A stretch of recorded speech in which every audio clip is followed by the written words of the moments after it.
Alright, so in this video we're going to be setting up a linter and formatter for our project. So if you don't know, a linter is a way to verify your code style. So typically in Python, a linter will check your code style against PEP 8, which is the official Python styling guide.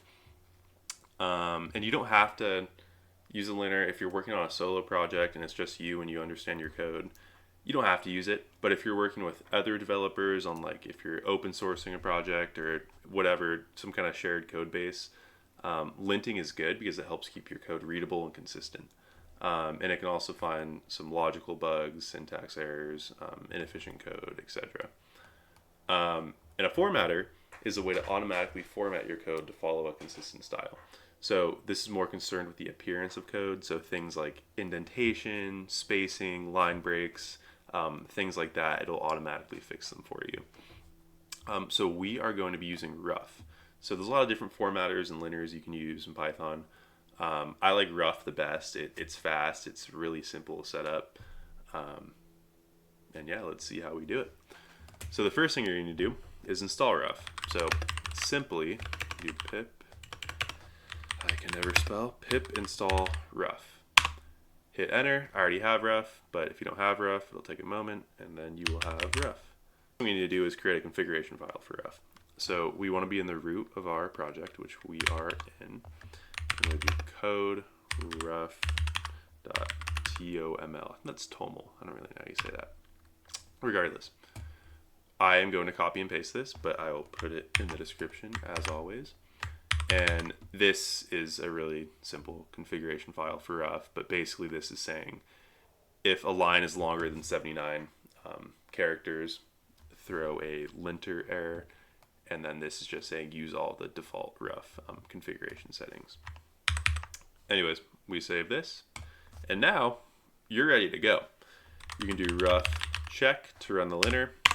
The linter is ran. We have some warnings, but all checks are passed.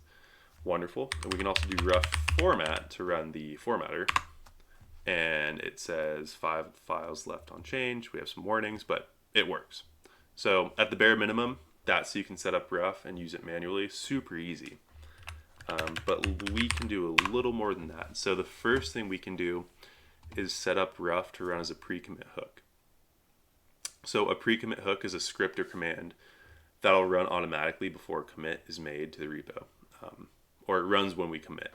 So we can set up rough to run when we commit automatically. So if you forget to do it manually or whatever, it'll run every time you commit, which is great. And to do this, we're going to want to install pre-commit firstly. So pip install pre-commit. I already have it.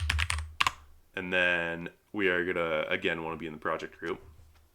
And you're going to want to create a pre-commit configuration file like this. And in this file, so if we navigate to Rough's GitHub, which if you Google Rough GitHub, click on probably the first result. This is their GitHub. README is super simple. Goes over how to download it like we did, how to use it. And this is the pre-commit hook right here. So you're going to want to copy this. Boom. Navigate back to your editor and then paste that.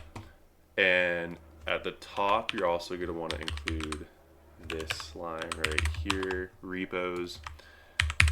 Save that. And the next step is going to be we need to run pre-commit. Oh my god, I can never spell. Pre-commit install. Sweet. So now pre-commit should be set up and working. So, okay, so to check the pre-commit hook, we are going to want to change some code. So we can navigate into array.py.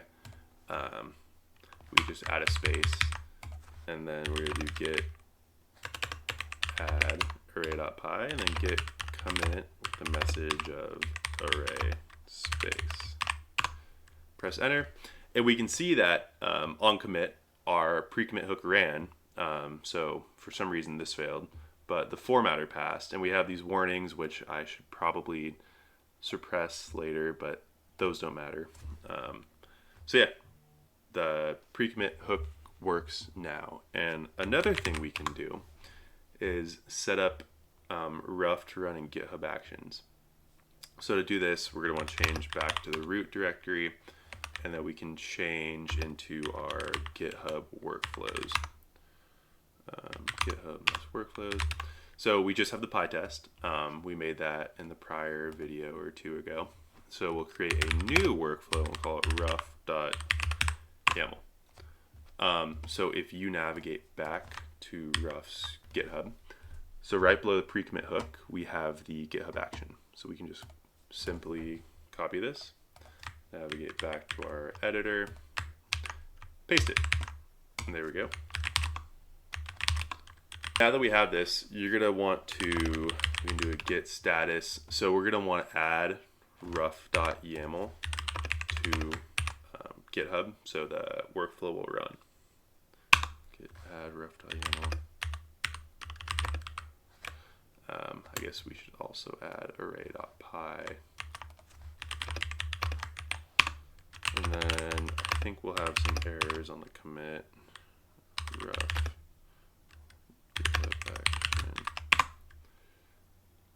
Cool, we can push it. And now if we go back to our